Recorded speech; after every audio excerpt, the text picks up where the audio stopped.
El Sanatorio Durán, bien llamado Sanatorio Carlos Durán, fue fundado en 1918 por el médico costarricense Carlos Durán Cartín. Está ubicado en Tierra Blanca de Cartago, a 18 kilómetros del volcán Irazú. Este fue catalogado como un sanatorio de primer mundo para albergar 300 enfermos. Fue creado para tratar enfermos de tuberculosis, ya que el tratamiento para la enfermedad antes mencionada era nulo. Y como era sumamente contagioso, hicieron este sanatorio en medio de la nada para tener a esta gente muy alejada de la sociedad. El doctor Durán se mostró interesado en tratar esta enfermedad porque su hija la padeció. Por medio de publicaciones internacionales y viajes al exterior, el doctor Durán se dedicó con empeño a investigar sobre los últimos avances de la medicina y a buscar el mejor centro de curación para internar a su hija en 1903. Se decidió por el prestigioso Sanatorio Loomis, en Liberty, Nueva York, creado y dirigido por el Dr. Charles Loomis, la máxima autoridad en tuberculosis en Estados Unidos en aquel tiempo. El sanatorio empezó su construcción en 1915 y finalizó parcialmente en 1918. Los materiales para construir el edificio administrativo y los primeros pabellones de 1918 fueron cuidadosamente seleccionados. Se usaron maderas de Costa Rica resistentes a la humedad, como el roble negro, cedro y pochete, así como la caña de Castilla. Tanto médicos como enfermos seguían un estricto régimen disciplinario muy similar al de los principales sanatorios de otros países, pero aún así morían cientos de personas bajo su techo.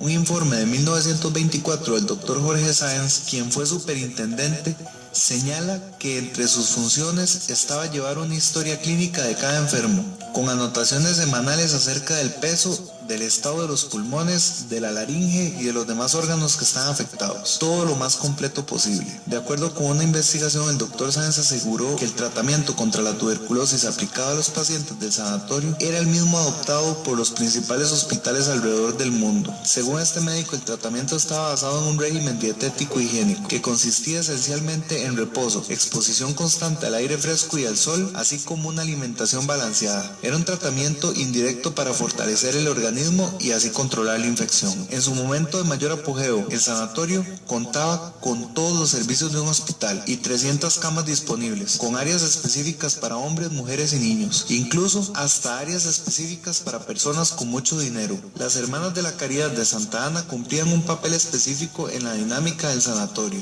Desde su llegada al lugar en 1925 se convirtieron en la mano derecha de muchos médicos, al proveerles los cuidados respectivos a los pacientes en diferentes niveles.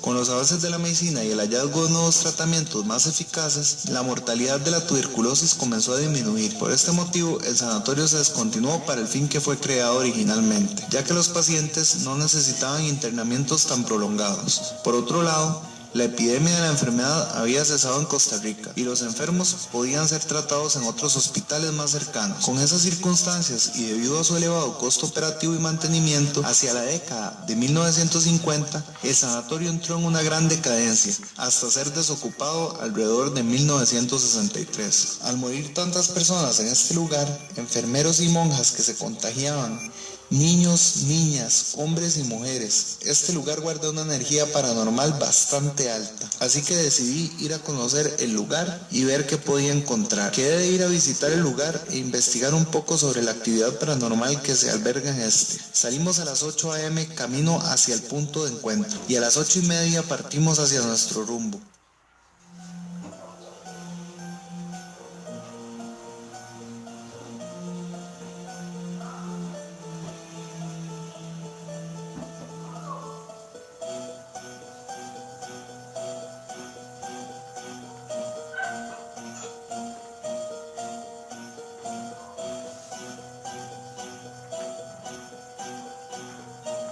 Tierra Blanca de Cartago. A eso de las 9:45 empezamos a ver a lo lejos el lugar. Un frío se empezó a sentir y entre más nos acercábamos más pesado se ponía el aire, sintiendo así algo extraño en el ambiente.